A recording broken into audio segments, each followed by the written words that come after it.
Hello, this is Shaba here, and we are back after 1 week because I was in Bangkok.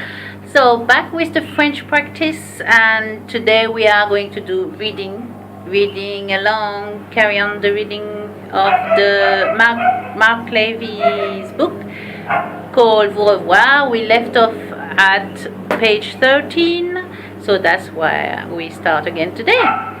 I hope you enjoy. Marc Lévy, roman, Vous revoir, et si c'était vrai, 2. 1.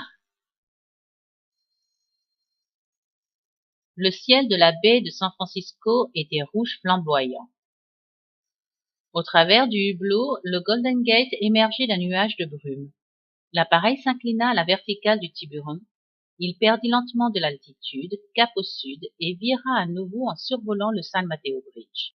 Depuis l'intérieur de la cabine, on avait l'impression qu'il allait se laisser glisser ainsi vers les marais salants qui luisaient de mille éclats.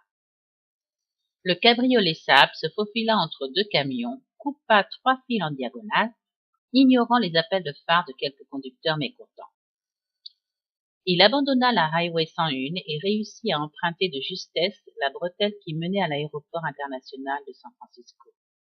Au bas de la rampe, Paul ralentit pour vérifier son chemin sur les panneaux indicateurs. Il râla après s'être trompé d'embranchement et fit une marche arrière sur plus de 100 mètres afin de retrouver l'entrée du parking. Dans le cockpit, l'ordinateur de bord annonça l'altitude de 700 mètres. Le paysage changeait encore. Une multitude de tours, plus modernes les unes que les autres, se découpaient dans la lumière du couchant. Les volets d'ailes se déployèrent, augmentant la voilure de l'appareil et l'autorisant à réduire encore sa vitesse. Le bruit sourd des trains d'atterrissage ne tarda pas à se faire entendre. À l'intérieur du terminal, le panneau d'affichage indiquait déjà que le vol AF007 venait de se poser. Paul déboula hors d'haleine de l'escalator et se précipita dans l'allée.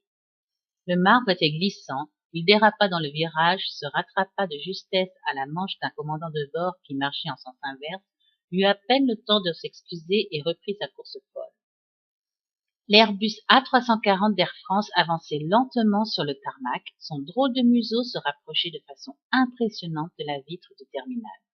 Le bruit des turbines s'étouffa dans un long sifflement et la passerelle de quai se déploya jusqu'au fuselage.